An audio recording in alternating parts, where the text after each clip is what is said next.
A pleasant good evening and welcome to SAT TV's Channel 9 Evening News. I'm your presenter, Larry LaRock. Thank you for joining us. Among the major developments, man dies after falling from a truck. Canada to set up military support hub in Jamaica. Obamacare holds up in Supreme Court. Wendy's manager says they are anxious to rebound on England tour. Details of these and other stories after the break. Telecommunications Ltd has obtained the exclusive rights to the 2012 Olympic Games held in the United Kingdom, and these games are the largest in history to date. The impact of these games will bring millions of viewers to the television screen. Telecommunications is a supporter of the Olympics, and in extension, we support the sportsmen and the women of Dominica. Join hands with Telecommunications Ltd and support our sportsmanship. Gold sponsorships at $20,000, silver at $10,000, and bronze at $5,000. Thank you for staying with us. Now for the details of the news.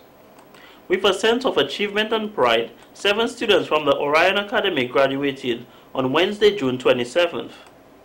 The 7 graduates are Cronny Albert, Yakima Ben Sada, Christy Felix, Dwayne Jacobs, Peter Panfier, Elijah Paul, and Cohen Wyke.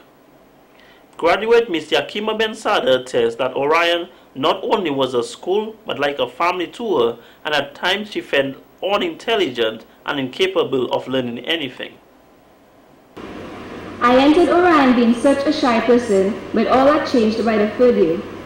Everyone was so welcoming, open-hearted, and made me feel so comfortable that I quickly realized there was nothing to be shy about. I may not have started and ended my Orion journey with the same friends, and there were some that I had to say goodbye to, but the times that I shared with them will be made into memories that I will cherish forever. One of her goals was to make her family and teachers proud, and she hopes that she has accomplished it. I do not know where I will end up, but wherever I do end up, I know it was because of Orion, who made me into one of the best persons I could be. If someone asked me what I enjoyed most about Orion, I would have to say the fact that it taught me that big things come from small beginnings, and no matter what the school went through, they always tried their best to be the best and to be on top. At the end of it all, it does not matter if you win or lose, as long as you do your best. Mrs. Ophelia Murray, featured speaker at the graduation, focused on the theme, "Our past is our heritage, the present is our responsibility, and our future is our challenge." She says that when focusing on developing pride in things Dominican, teachers at Orion and other schools around the island think it is important to look to the past. Those of us who truly believe that there is beauty in everything Dominican have to work constantly to counter those images portrayed in the media, which continue to encourage our young people to look outside for examples of success. We also must value our ancestral folk forms and teach our youngsters how many of them evolved as successful strategies for our survival as holistic people. Mrs. Murray says Orion was created to provide top quality education to young Dominicans. In spite of its many obstacles, they can be proud of their achievements. Every right implies a responsibility. Every opportunity implies an obligation. And every possession implies a duty. I agree wholeheartedly with Sidney J. Harris's statement. We have not passed that subtle line between childhood and adulthood until we have stopped saying it got lost and start to say, I lost it. It is a view that if the purpose of unity was promoted along with sacrifice, community, saving, hard work and education, we can overcome our social and economic problems. You will find, you young people, legal ways to make money doing things that you like to do. You will maintain an attitude of gratitude. You will take care of people, and you will take care of your environment. And you will shine in your uniqueness, for there is only one you. Mrs. Murray was presented with a piece of artwork for her feature address. Two graduates performed a duet as part of the ceremony. So hard to say goodbye. Yesterday's gone, we gotta keep moving on. I'm so thankful for the moments, so glad I got to know you. The times that we had, I'll keep like a photograph and hold you in my heart forever. I'll always remember you. It was a memorable day at the Botanic Gardens for the Convent High School graduates, as they were honored and appreciated for their hard work throughout the year 2011 to 2012. Head girl of the Convent High School, Katie Williams, welcomed everyone with an empowering speech with the message, "The fireworks begin today." Each diploma is a lighted match. Each one of you is a fuse. And so today, we, the class of 2012, embark on another extraordinary journey with grateful hearts and blessed spirits as we hoist our sails to set off on the ocean of life. Throughout our years at this institution, many individuals have held our hands and guided us. As head girl of the Convent High School for the 2011-2012 academic year, it is indeed a privilege for me to welcome every one of you to this graduation ceremony. School Principal Mrs. Josephine Dublin says that the students managed to maintain a 96.8% pass average, and they should all be applauded. This represents a 0.2 percentage point increase. The 89 students from a total of 103 who obtained 5 or more passes must be commended.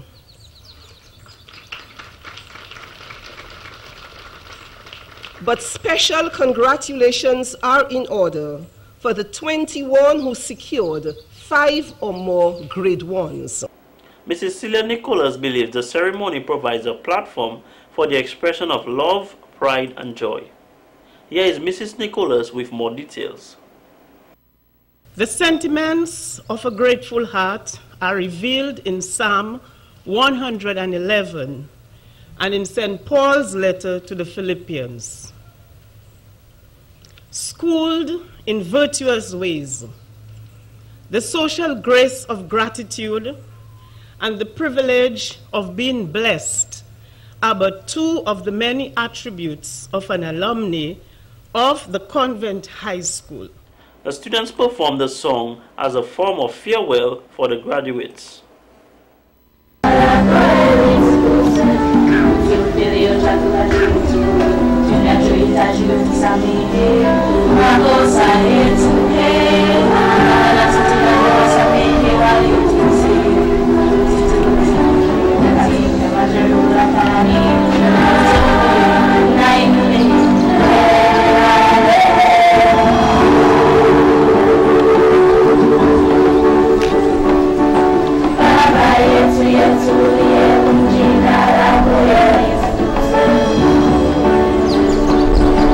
Another call has been sounded by the leader of the United Workers' Party, UWP, Honorable Edison James, for Prime Minister Honorable Roosevelt Skerry to clear the air on whether or not Dominica signed the Bolivarian Alliance for the Peoples of America ALBA agreement to expel the United States Agency for International Development, USAID. In a press conference held on Wednesday, June 27th, at the United Workers' Party headquarters in Roseau, Mr. James said if Dominica did sign on this agreement, it will utter serious repercussions to Dominica and its citizens.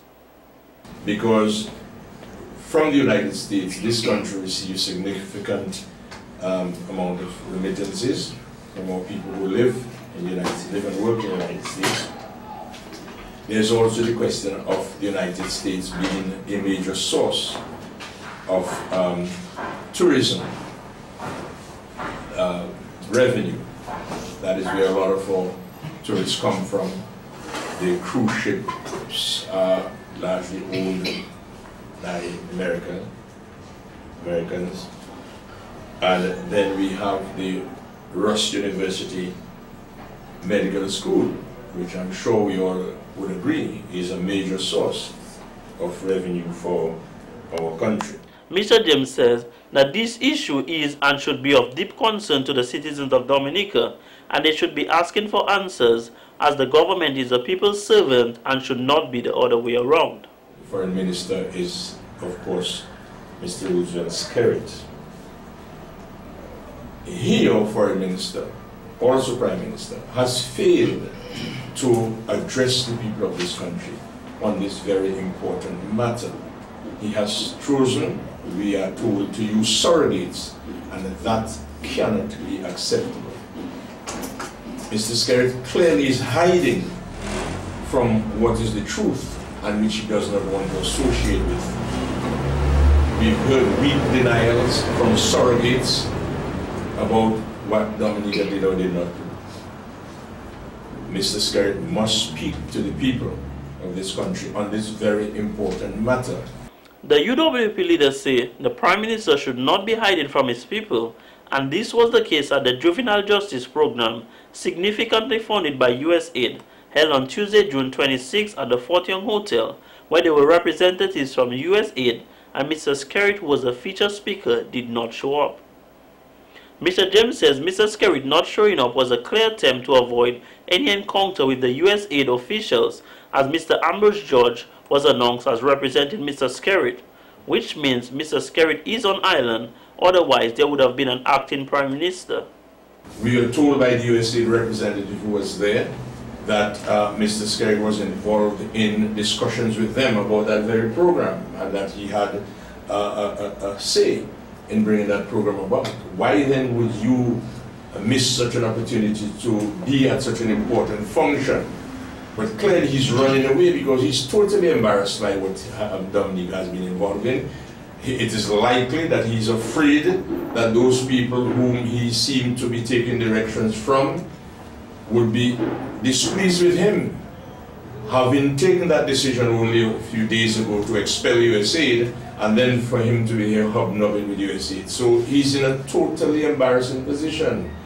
Mr. James also made reference to a news article on Caribbean360.com dated June 27th, stating Dominica along with Venezuela and Cuba have signed a document to expel USAID, which shows that surrogates are trying to downplay this issue and are trying to misguide Dominicans, which is unacceptable.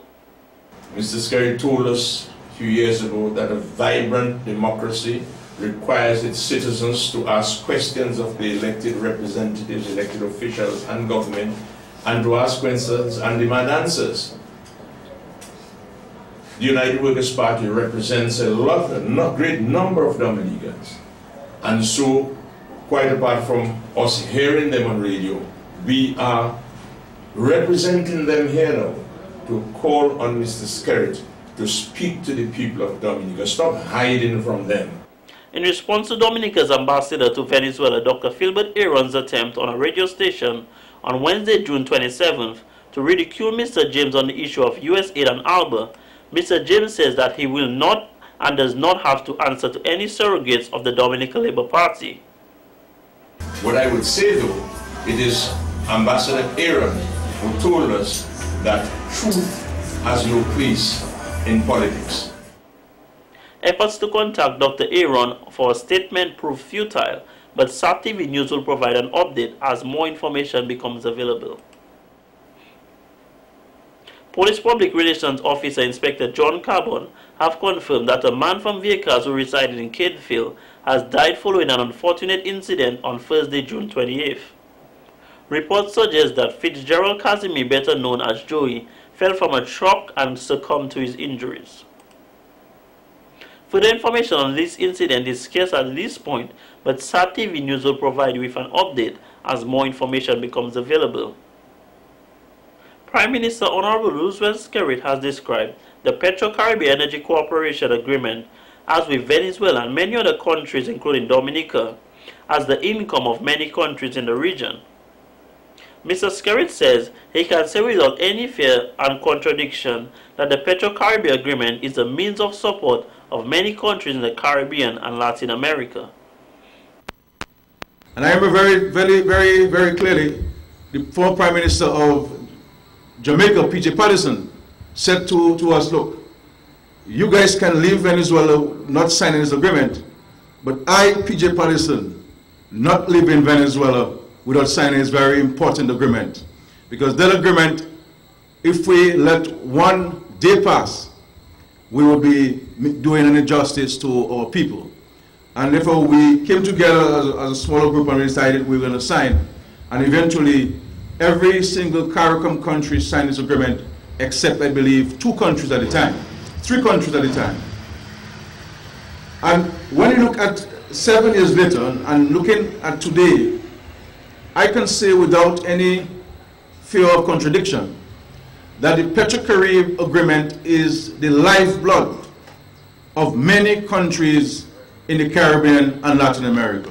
According to him, the contract has materialized as helping support for other Caribbean nations. And that was when the aspect of the view that you could in fact repay Venezuela with agricultural products and other products came into being. And it was further suggested that the deferred amounts could be used for social projects in healthcare and education, improvement of infrastructure of these countries. And to bring in an element of discipline, it was suggested that that amount could be repaid over an extended period of time, 25 years, at a very concessionary interest rate. After this meeting was concluded in Cuba, within a couple of weeks, a meeting was scheduled in Venezuela, where heads of governments of CARICOM were invited to sign this agreement. And I recall, in usual fashion, in many instances, some colleague heads of government got cold feet. He says Dominica and other regional states implementing the agreement would have been worse off without it, and also suggested that the Petro-Caribbean Agreement was providing Dominica with energy and security and energy independence. Prime Minister Skerrit did not shy away from making it clear that he hoped Venezuelan President Hugo Chavez would remain in office, given his commitment to assisting Dominica and the rest of the region. I know of countries today, because of the global crisis, are using the funds from Petro-Caribbean to pay the salaries of public officers in these countries. I know of countries today that are using the resources to meet the debt payment that they are unable to meet on a monthly basis. And if we were to remove the Petro-Caribbean Agreement from the mix of financial considerations, I would say that the challenges which are confronting all of us in the Caribbean would have been fourfold. We now join Ms. Destin Joseph for tonight's court news. 3 men were unlucky when they faced Roseville Magistrate Ozzie Lewis at the Magistrate Courthouse Thursday, June 28th, as they were all denied bail and remanded at the Stock Farm State Prison. The men were jointly charged with offences which includes conspiracy to import 13,000 pounds of cannabis, possession of cannabis with intent to supply, and importation of cannabis, which they all pleaded not guilty to. They are Sean Earl Willie of St. Lucia, Alec Francis Simon of Coach Dominica, and Sheldon Joseph of St. Lucia, who were all charged for an operation carried out in the Tukari by the drug squad and custom officials on Monday, June 25th, where open killboat was seized along with 618,908 grams of cannabis. Lawyer for Mr. Willie and Mr. Joseph Conwani Williams did not present a bail application, but he did not instruct the magistrate that he wants disclosure as soon as possible, which was not for July 31st. However, lawyer for Mr. Seaman, William Para-Rever's bail application was denied on the grounds stated by Police Prosecutor Inspector Michael Loader that investigations are ongoing by police and custom officials. There may be more charges filed in the case, and Mr. Simon left the country via backdoor, as there are no records of him leaving the state, so he's a flight risk.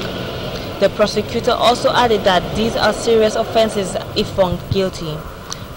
Before denying bail, Magistrate Ozzy Lewis said, and I quote, "Almost 1,400 pounds of cannabis is substantial and bail is categorically denied," end quote.